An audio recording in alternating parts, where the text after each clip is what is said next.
Bill Finlay's first career was as a law enforcement officer, serving as both a deputy sheriff and a deputy U.S. Marshal. After 20 years in law enforcement, Bill attended Montana Bible College and then served as director of security for medical missionaries in Africa and Central America. Today, his passion is calling the USA back to the God and country principles upon which this nation was founded. His YouTube videos as Wild Bill for America have been seen by millions, and he travels the country encouraging and challenging American men and women to stand firm against the enemies of faith and freedom. Wild Bill for America.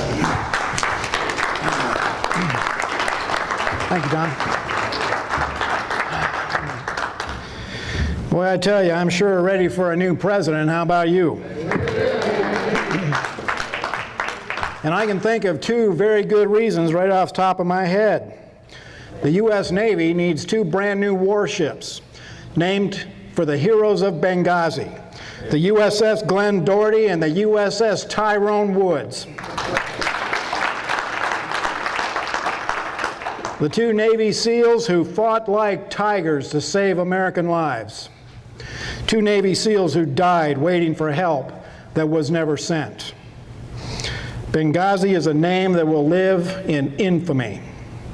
And you can bet your sweet Bippy the heroes of Benghazi will never be honored by the current administration or by any similar administration. And when it comes to heroes, do you know what the current occupants of Washington, D.C. are giving us? The USS Harvey Milk. Have you heard about this? They're naming a Navy ship after a notorious San Francisco man who was known for luring underage runaway boys to his apartment. At least one of those boys that we know of committed suicide. That is the kind of man the enemies of freedom want to memorialize. And that in itself tells us how far this nation has fallen. And that is the way the USA is going to go unless we the people say enough is enough and set this nation back on a proper course. Now, Ken Benway asked me to speak today on a moment for heroes. And it got me thinking about the importance of heroes in the USA. I look around the room and I see people who are about my age, and when we grew up, we had heroes. Our lives were saturated with stories of great people who walked with courage, who always tried to do the right thing and accomplished great things. Matt Dillon, the Lone Ranger, One Adam 12, One Adam 12, John Wayne, G.I. Joe, Chesty Puller, George Patton.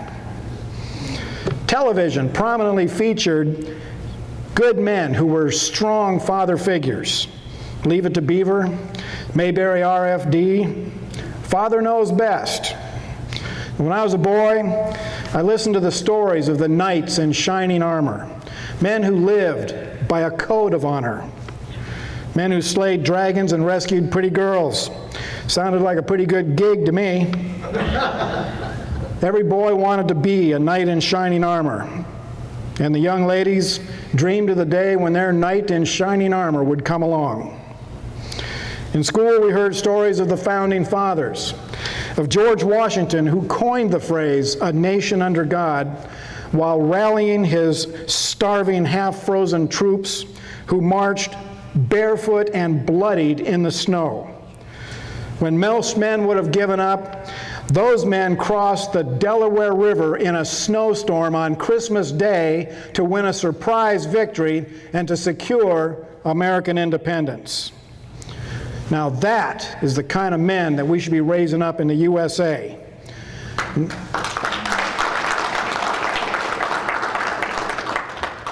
Not a bunch of pansies who need a safe space because certain words causes them to have an anxiety attack. Let me tell you, the rise of these safe space sissies is no accident. There is a calculated move out there to remove genuine heroes from American culture, to remove strong, courageous figures that young people might model themselves after, to to remove genuine manhood from American culture. Now, why would they do this? Control and domination.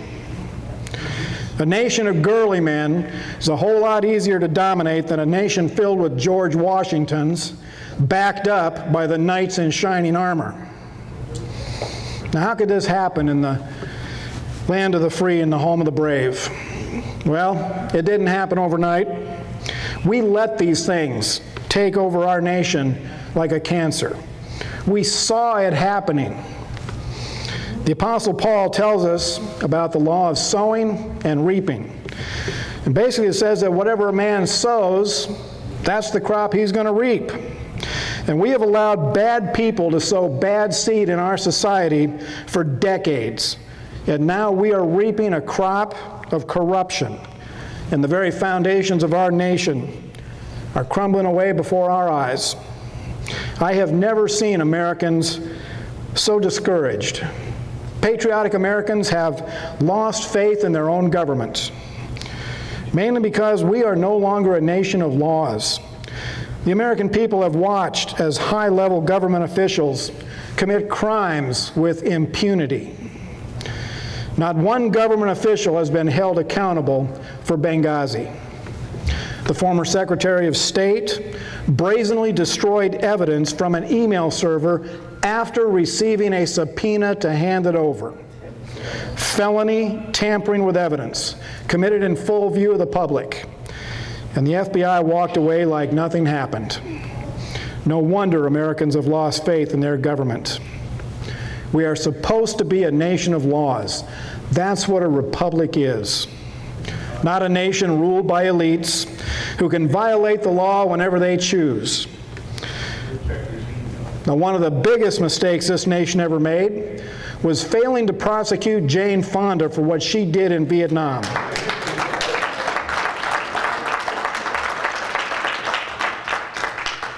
When government officials decided that a D-class actress was too important to prosecute, they set a dangerous precedent. Jane Fonda syndrome, I call it. Selective prosecution. Justice being decided based on how popular a person is or how high up they are on the political food chain. Jane Fonda syndrome gave a green light to every anti-American radical to commit acts that undermine our national security and rot the foundations of freedom. And today, felony behavior is a part of the 2016 presidential election.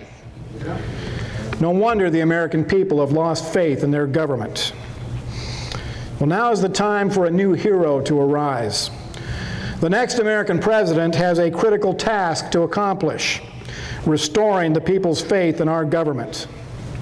The next American president needs to cure this nation of Jane Fonda syndrome.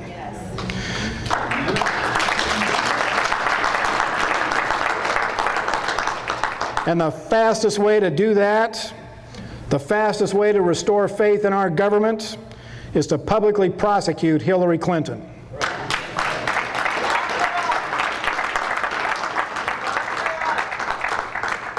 And that's a good way to show the world that the USA is not turning into Venezuela. Now, the attack on America's God and country values began in earnest back in the 60s. Do you remember the first things they went after? They went after the big two: God and country. Prayer became illegal in the schools, followed by removing the Bible from schools. And these things were not voted in by the citizens, nor were they legislated by elected officials. Those things were done to our country with the bang of a judge's gavel. The enemies of faith and freedom had found a new weapon by which they could bypass the voters. And another dangerous precedent was set. The new heroes of this era will be the men and women who successfully take on the growing corruption of the judiciary and return American courts to their constitutional limits.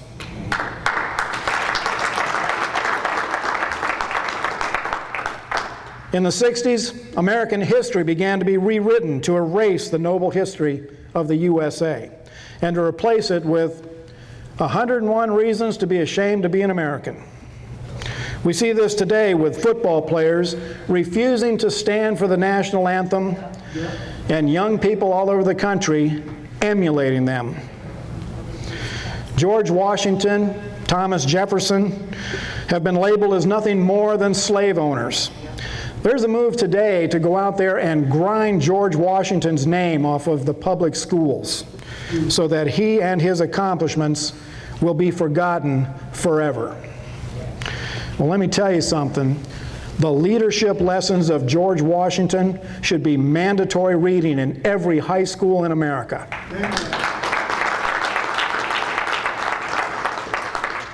The enemies of freedom want to label our founding fathers as nothing more than slave owners, but they ignore the fact that it was the founding fathers who started the move to eliminate slavery.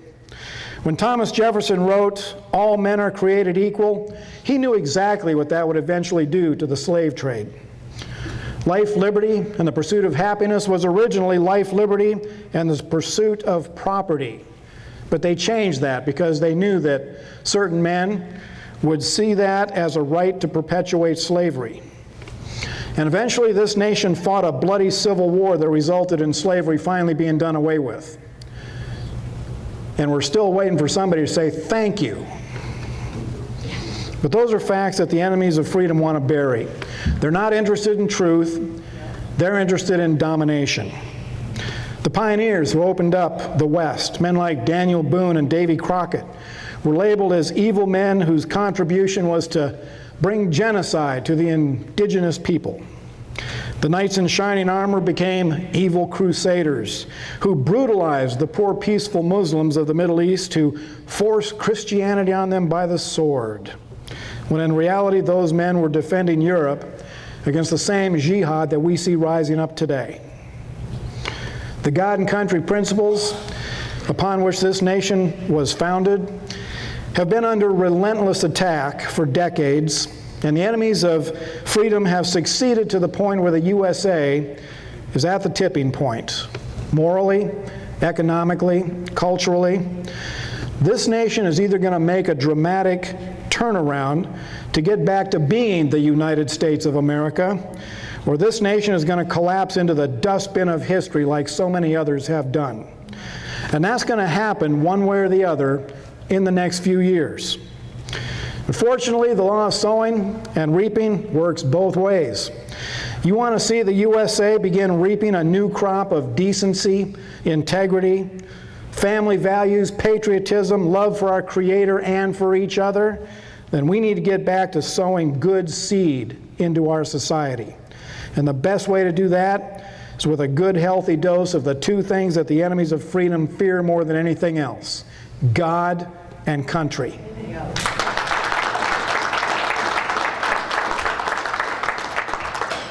Genuine faith in God, the faith of our founding fathers as revealed in the Bible and in legitimate history books. This nation was founded first and foremost as a nation where men and women of faith could practice their Christian faith without the fear of persecution. But today we see open persecution rising up in direct violation of the First Amendment. Military chaplains court-martialed for using the Bible in counseling sessions. People fired from their jobs for holding Christian beliefs.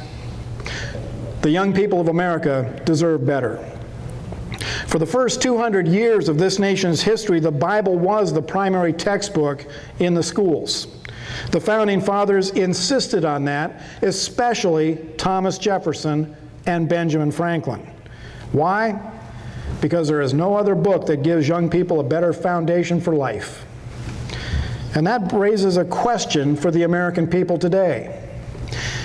If the men who wrote the Constitution insisted on those things, then how can those things possibly be unconstitutional? Answer: they're not. There is nothing more constitutional than a public education based on our national motto: in God we trust.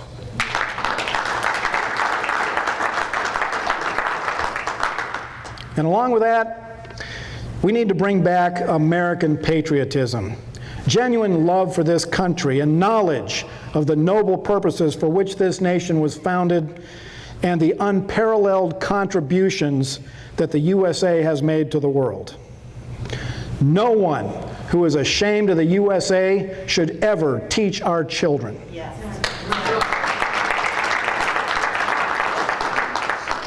And no one who is ashamed of the USA should ever occupy the White House.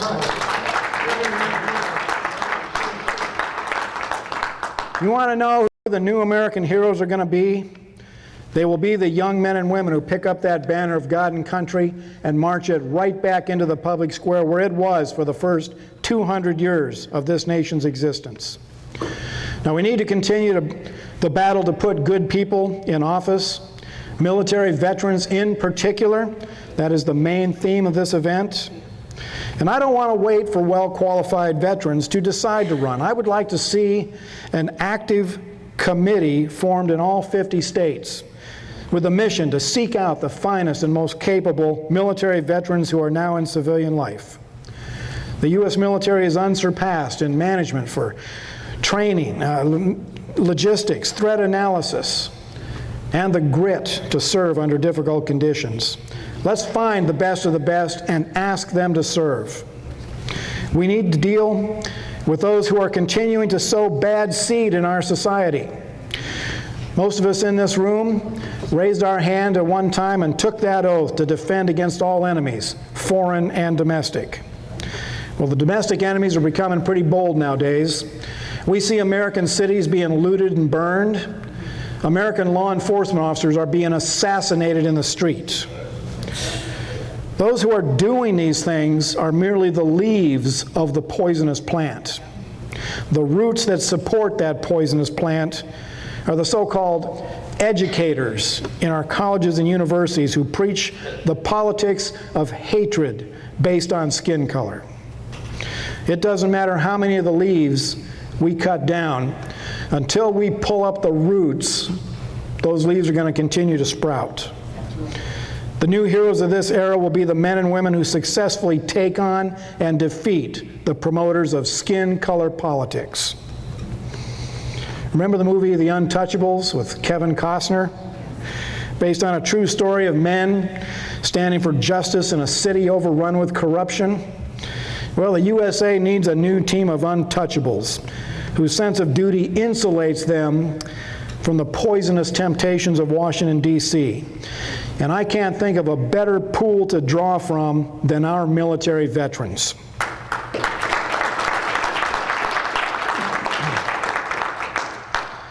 The new heroes of this era will be those who cure this country of Jane Fonda syndrome. Equal justice for all also means equal prosecution for all.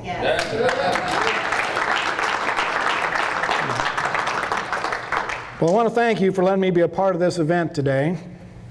I'm fairly confident that this upcoming election is going to go in the right direction.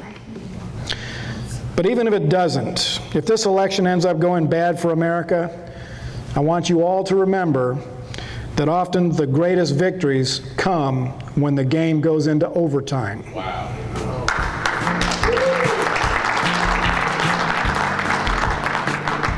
So thank you for inviting me here today, and America bless God again.